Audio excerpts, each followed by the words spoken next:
Buenas tardes a todas mis queridas hermanas y hermanos que se encuentran presentes en esta sala virtual del Zoom.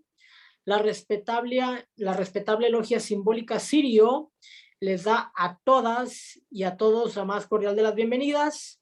Bueno, pues como ustedes saben, cada domingo al cenit nos complace presentar a ustedes, queridas hermanas y hermanos, distinguidos visitantes, un trazado de instrucción virtual. En este caso, el día de hoy nos corresponde estudiar este interesante tema. ¿Me permiten, por favor? Este interesante tema titulado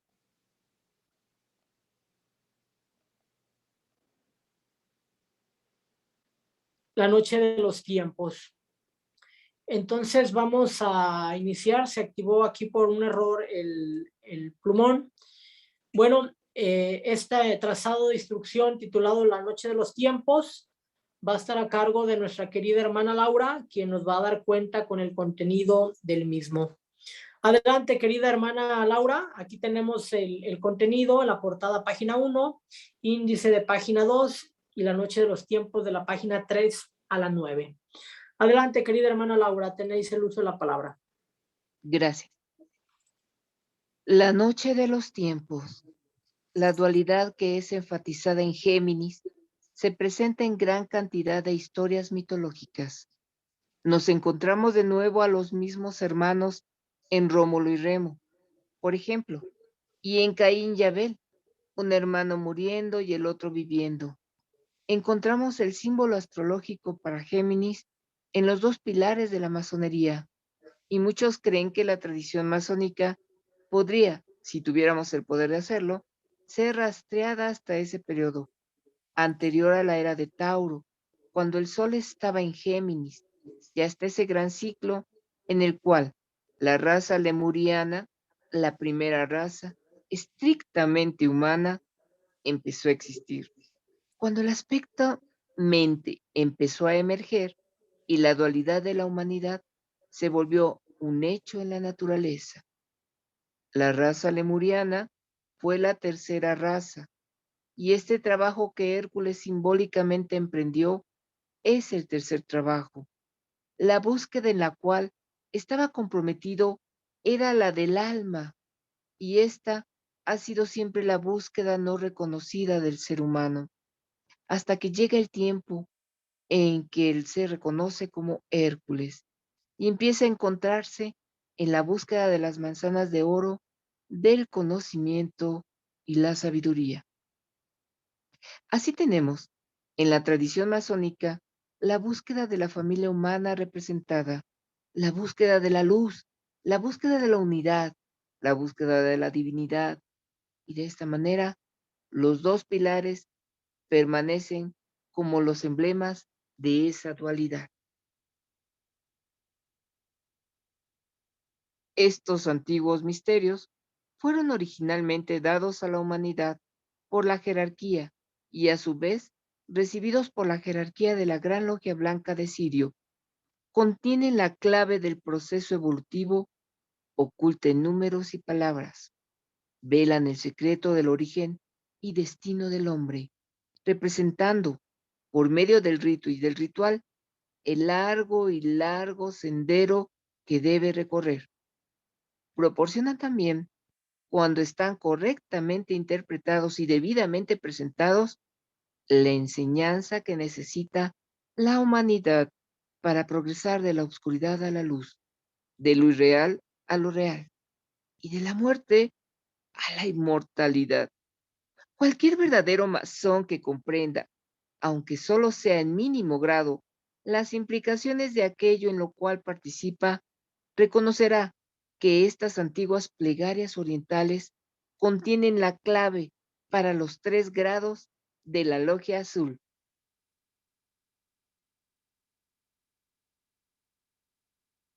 Menciono aquí el propósito masónico porque se relaciona estrechamente con el restablecimiento de los misterios y se ha conservado la clave en el transcurso de las edades para el restablecimiento, largamente esperado, y de los cimientos sobre los cuales podrá erigirse la enseñanza restaurada. y la estructura que exprese, por medio del poderoso ritual y los detallados ritos organizados, la historia del progreso del hombre en el sendero del retorno. Los misterios también serán restablecidos de otra manera, pues contienen mucho más de lo que los ritos masónicos pueden revelar, o los rituales y las ceremonias religiosas exponer. Encierran sus enseñanzas y fórmulas la clave para la ciencia que abrirá el misterio de la electricidad, misterio del cual habló Ed- hermana Blavatsky, aunque la HPV, ciencia HPV. HPV, Elena Petrovna Blavatsky, gracias. aunque la ciencia haya hecho mucho progreso a lo largo de esta línea, es aún de naturaleza embrionaria y solo cuando la jerarquía de este esté presente visiblemente en la tierra y los misterios cuyos custodios son los maestros sean dados abiertamente al hombre, se revelará el verdadero secreto y naturaleza de los fenómenos eléctricos. En realidad, los misterios son la verdadera fuente de la revelación, y solo cuando la mente y la voluntad al bien estén estrechamente fusionados y condicionen la conducta humana, así, en es medida, se podrá captar la futura revelación, pues solo entonces podrá confiarse tales secretos a la humanidad. Concienden esas facultades que permiten a los miembros de la jerarquía trabajar conscientemente con las energías del planeta y del sistema solar y controlar las fuerzas dentro del planeta que podrán, en su lugar, a los poderes psíquicos comunes, hoy tan estúpidamente encarados y tan poco comprendidos, y guiarán al hombre para ser utilizados útilmente.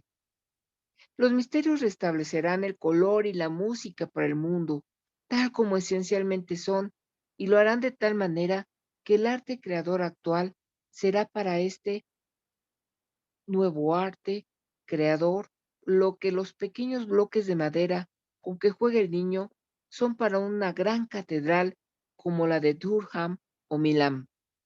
Cuando sean restablecidos los misterios, harán realidad, en forma incomprensible ahora para ustedes, la naturaleza de la religión, el propósito de la ciencia y la meta de la educación, los cuales no son lo que creen ustedes hoy. El terreno ya está siendo preparado para esta gran restauración. Las iglesias y la masonería se hallan en el banquillo de los acusados, ante la mente crítica de la humanidad, y el mensaje ha surgido de la mente masiva, como que ambas han fracasado en sus tareas divinamente asignadas.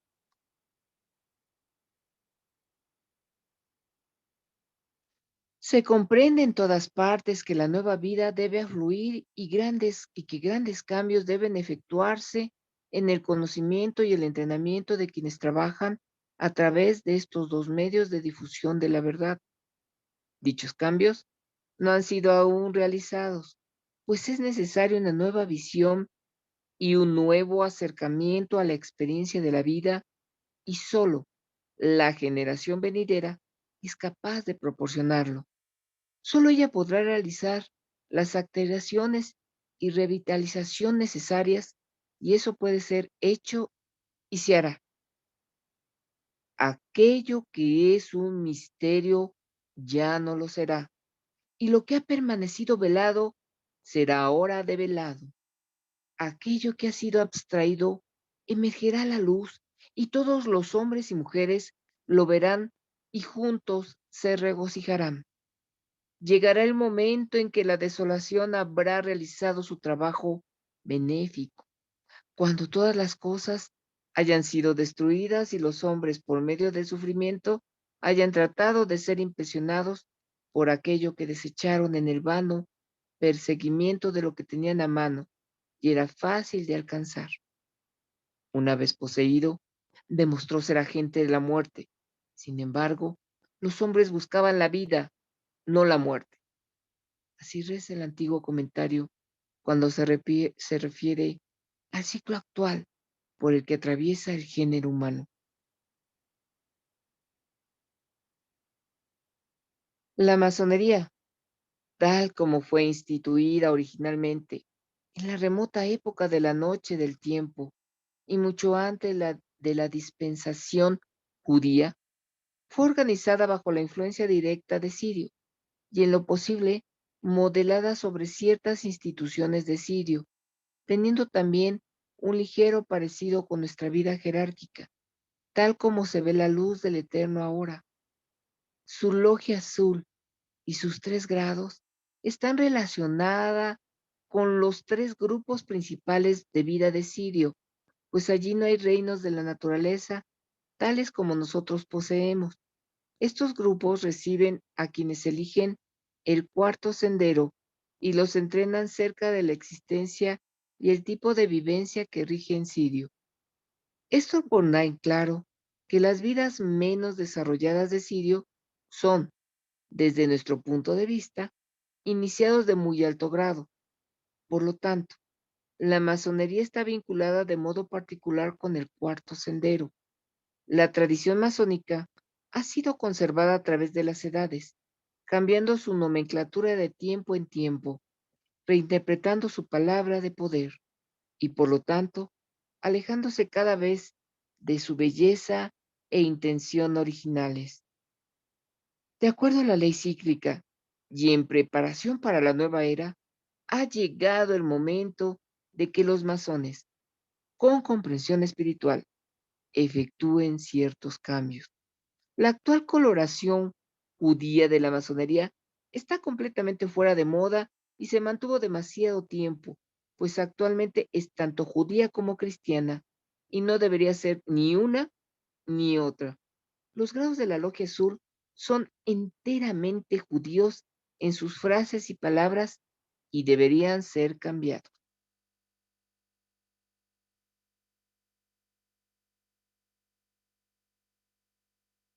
Los grados superiores son predominantemente cristianos, aunque compenetrados de nombres y palabras judías. Esto también debe terminar. El matiz judío es actualmente uno de los mayores obstáculos para la plena expresión de la intención masónica y debe ser alterado, aunque preservando intactos los hechos, detalles y estructura del simbolismo masónico. Cualquiera sea la forma que tome la nueva nomenclatura, y este cambio vendrá inevitablemente, también desaparecerá después de haber prestado el debido servicio. De esta manera, proseguirá la transformación psíquica hasta el momento en que la masa humana, que está en el cuarto sendero, pase a Sirio por medio del proceso iniciático, de lo cual nuestro grado aprendiz es un débil reflejo. La Osa Menor es famosa porque la estrella más brillante en ella es la estrella polar, la estrella del norte. En el simbolismo de estas dos constelaciones, hemos tenido ante nosotros el pensamiento de la masa o del grupo, que es la influencia significativa del trabajo hecho en el signo de Cáncer. Y en el simbolismo de la estrella del norte, tenemos el pensamiento de una estrella guía, una atracción magnética que guía al peregrino de vuelta al hogar. Muchos esoteristas sostienen la creencia de que la familia humana, el cuarto reino de la naturaleza, vino a la existencia gradualmente durante los 2000 años, aproximadamente, cuando nuestro Sol estaba en Cáncer. El pensamiento de una masa de animales de límites determinados, dentro de los cuales estas ovejas o animales estaban confinados, y el pensamiento de un centro magnético de atracción están simbólicamente pintados para nosotros también en la tradición masónica. En el planisferio egipcio de Kircher, Argos estaba representado por 2 galeras, así como nosotros tenemos 2 rediles, cuyas proas están coronados por cabezas de carneros y la popa de una de ellas termina en una cola de pez. Adviértase, por lo tanto, Como aquí hemos sostenido gráficamente frente a nosotros la consumación en Capricornio, donde la cabra trepa a la cima de la montaña. Tenemos también la descripción gráfica de ese ciclo mayor que incluye el progreso del alma desde Cáncer hasta Capricornio, pero comienza en Aries, el carnero, y termina en Piscis, los peces. Un concienzudo análisis del simbolismo de los signos zodiacales profundiza en uno de la fuerte convicción de la eterna representación de la verdad y el constante mantenerse ante nuestros ojos, la historia de la evolución de la materia dentro de la forma, del conocimiento, del espíritu y de la vida. Cuando la humanidad despierte al hecho de su origen común y se reconozcan las tres principales estirpes de nuestra civilización moderna, entonces desaparecerá el antiguo odio hacia el judío, quien se fusionará y se mezclará con el resto del género humano. Hasta las razas orientales, que son remanentes de la gran civilización atlante, tienen vestigios de uniones entre ascendientes de judíos modernos y otros tipos raciales, pero no se han mezclado bien y por eso han logrado mantener mejor sus características de los grupos occidentales.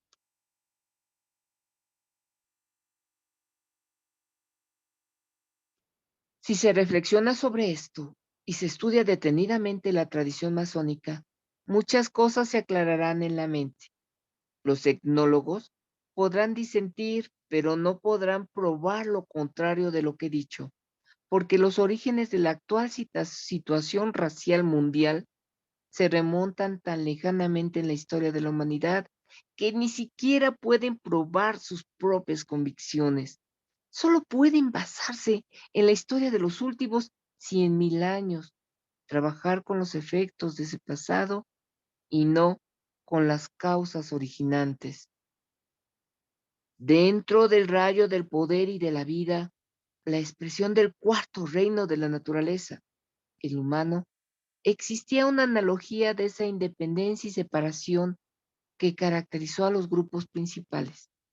En los postreros tiempos lemurianos, un grupo de hombres altamente desarrollados desde el punto de vista de esa época, que se contaban entre los que entonces eran discípulos mundiales, discreparon con la jerarquía planetaria y se separaron de la ley de los iniciados. Fue una época en que la enseñanza ponía de relieve la parte material de la vida y el enfoque de la atención se centraba sobre la naturaleza física y su control. El antiguo comentario define lo sucedido con las siguientes palabras, y a medida que se lea la mesurada cadencia de esa antigua escritura, sería de valor comprender que las frases se refieren a ese grupo de discípulos que fueron los primitivos fundadores de la actual raza judía.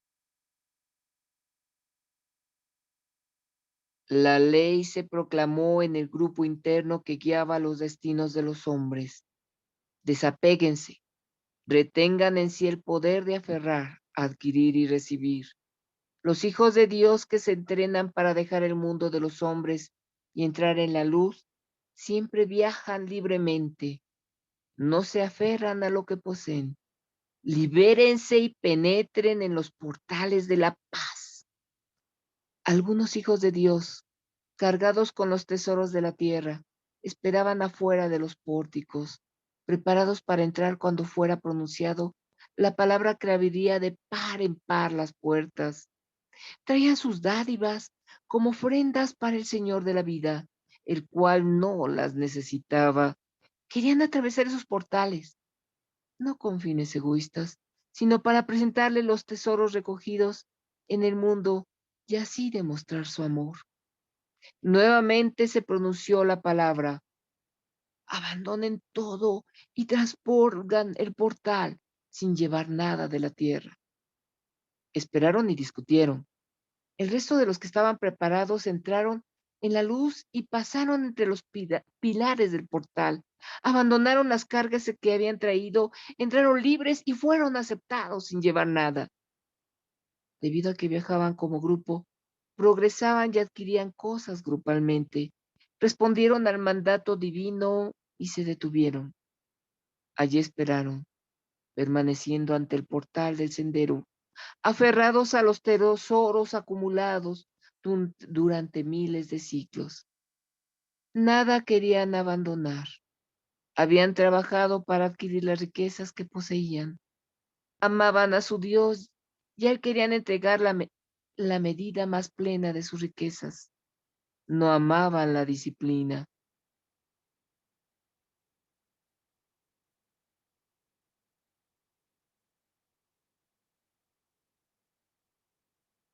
Nuevamente se pronunció la palabra. Abandonen todo lo que poseen y entren libres. Pero 3 se rebelaron contra ese mandato austero. Los demás obedecieron, atravesaron los portales, dejando a los 3 afuera. Muchos fueron elevados a las alturas de bienaventuranza. Los 3 quedaron afuera aferrados firmemente a sus tesoros. En esta milenaria escritura, la más antigua del mundo, reside el secreto de la historia masónica y la muerte del maestro por los 3 que estaban más íntimamente asociados a él en su muerte y sepultura.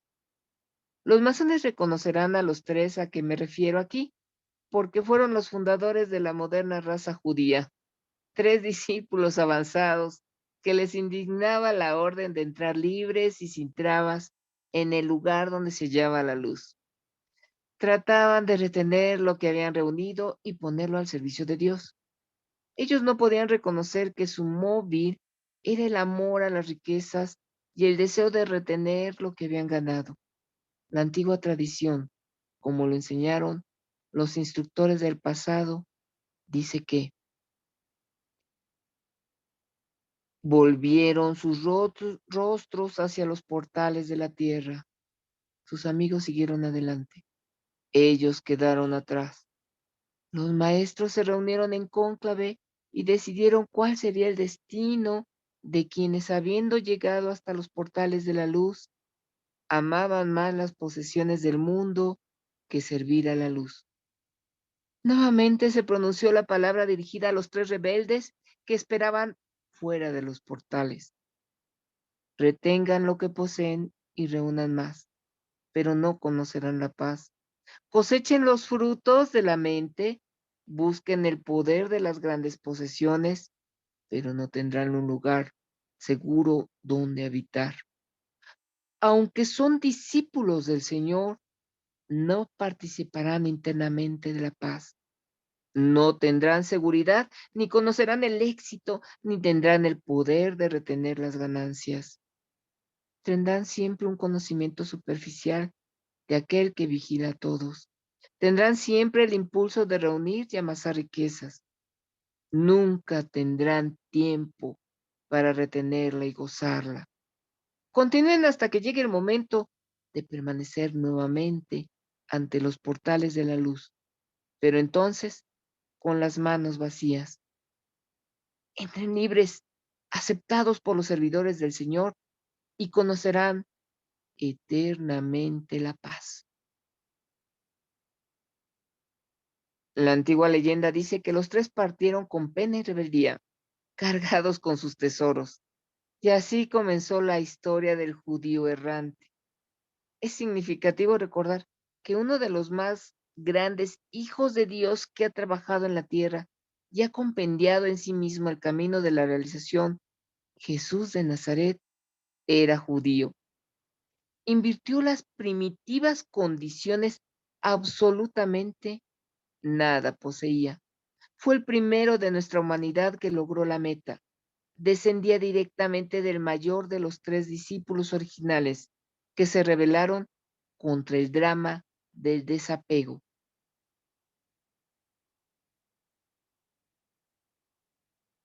El judío personifica en sí mismo al hijo pródigo mundial. Es el símbolo del discípulo que todavía no ha aprendido la lección del justo sentido de los valores. Ha sido la víctima de la ley de la luz y es incapaz de acatar esa ley. Pecó voluntariamente sabiendo los cuáles serían los resultados.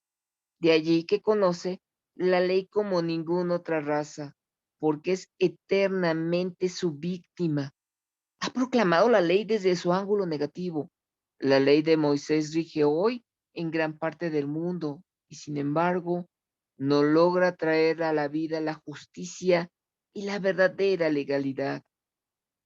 En relación con las naciones y los rayos, quisiera ahora exponer ciertas condiciones fundamentales que en forma parcial explican el así denominado problema judío, problema que ha existido durante siglos y que actualmente preocupa profundamente a infinidad de personas, incluyendo a los miembros de la jerarquía planetaria. Si este problema puede ser resuelto, constituirá uno de los factores más poderosos para restablecer la comprensión y la armonía mundiales. Pero no puede resolverse sin la colaboración de las personas de buena voluntad de todo el mundo. Muy poco puede decir referente a esta cuestión, posible de ser controlada y probada, porque la clave del problema reside en la misma noche de los tiempos, es decir, cuando el Sol pertenecía a la constelación en Géminis. En esta época se erigieron dos pilares, de que como todos los masones saben, son los dos grandes jalones de la masonería. A esto se debe el matiz judío de todo trabajo masónico, aunque no es judío en el sentido que se imparte hoy dicha palabra. Por lo tanto, si los hechos son tan antiguos, ¿quién puede creer que lo que digo es exacto o que mis conclusiones son correctas o erróneas? Solo presento los hechos tales como los conozco, porque tengo acceso a los archivos más antiguos que conoce la humanidad.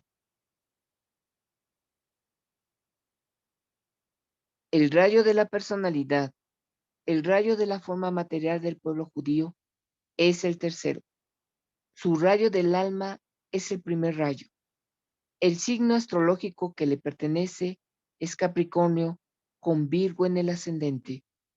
El planeta Mercurio y el signo Virgo desempeñan una parte prominente en su destino. Tales indicaciones son suficientes para proporcionar al estudiante avanzado y al astrólogo los puntos sobresalientes que arrojarán luz sobre su extraña historia. La tendencia del judío a manipular fuerzas y energías y a utilizar cuñas para llevar a cabo sus fines deseados se debe a la influencia del tercer rayo. Como raza son legisladores natos. De allí proviene su tendencia a dominar y a gobernar, pues su rayo egoico es el primero y de aquí la constante aparición de la cabra en su historial y la enseñanza sobre la Madre Virgen que deberá dar a luz al Mesías. Bueno, pues con esto damos por concluido este interesante trazado de instrucción virtual titulado La Noche de los Tiempos. Ya se ha apuntado aquí que estos misterios iniciáticos de los cuales la jerarquía espiritual son custodios, pues provienen de esta jerarquía blanca de Sirio. Hay una conexión, hay una relación mística entre el planeta y Sirio, se ha expuesto aquí, y cómo es que esta cuestión de la raza judía, aquí en la alegoría se habla de cómo es que estos tres grandes discípulos se negaron a entrar a las puertas del templo, o sea, a recibir las iniciaciones mayores porque querían llevarse sus tesoros. Entonces vean cómo incluso la alegoría y cómo que se habla aquí que Jesús provenía precisamente, era descendiente directo del mayor de esos tres discípulos. Entonces, repetimos aquí, y cómo es que la masonería es universal, y cómo es que la masonería no surge, como se ha señalado de forma histórica en Inglaterra en 1717, pero cómo es que la masonería tampoco surgió en la construcción del Templo de Salomón. Con este trazado se desmitifica que la masonería ha estado presente en el planeta desde el advenimiento de la Hermandad Blanca hace aproximadamente 18 millones de años, en la tercera raza Lemur, que es la primera raza que tiene cuerpo físico en el planeta. En la cuarta raza, el Atlante, tuvo permanencia y vigencia la masonería, fueron los constructores de estas grandes pirámides, de todos los templos asirios, sumerios, caldeos, persas. En Grecia, en Roma, ya en esta raza aria, tiene presencia la masonería, el establecimiento de los misterios mesoamericanos. Entonces, repetimos, hablar del origen de la masonería es perdernos en los orígenes de la noche de los tiempos. Entonces, la primera masonería, sabemos, es la masonería operativa, porque estos constructores, sabios constructores, los hermanos de esta blanca hermandad, de esta jerarquía planetaria, fueron los constructores de estos centros y recintos iniciáticos mistéricos donde se impartían las iniciaciones planetarias. Y bueno, estos recintos han quedado sepultados en el olvido de muchos, son visitados como centros turísticos, pero su destino aún está por revelarse. Actualmente la humanidad en este ciclo actual, en este ciclo de este Kali Yuga, pues conoceremos la oscuridad, como reza el antiguo comentario, la materia, el apego, todo lo que satisface los sentidos de la personalidad es el centro de atención. Pero va a llegar un momento en que el hastío, el dolor, el sufrimiento, como aquí expresaba el antiguo comentario, va a hacer mirar a la humanidad, del discípulo mundial, a su nuevo destino, y precisamente es cuando viene esa tercera etapa de la masonería. La primera fue la operativa, construcción de sus templos.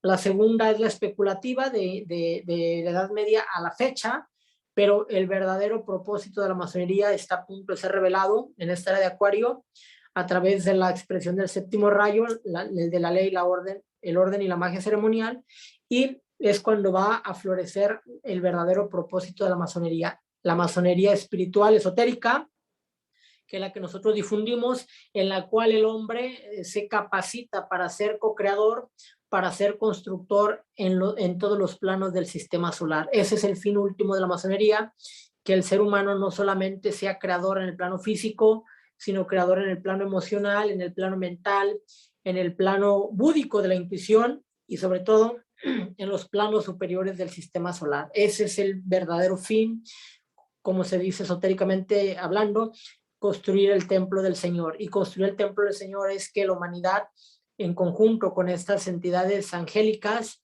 y elementales, tenemos que construir, tenemos que redimir la materia, ese proceso de redención de la materia, de santificar la materia a través del proceso co-creador artístico. Ese es el fin último de la creación, que todas las entidades, todos los átomos, nos volvamos autoconscientes que somos este gran arquitecto del universo, esta deidad, esta seidad, aquello. Entonces, con esto damos por culminado, queridas hermanas y hermanos, este trazado de instrucción virtual.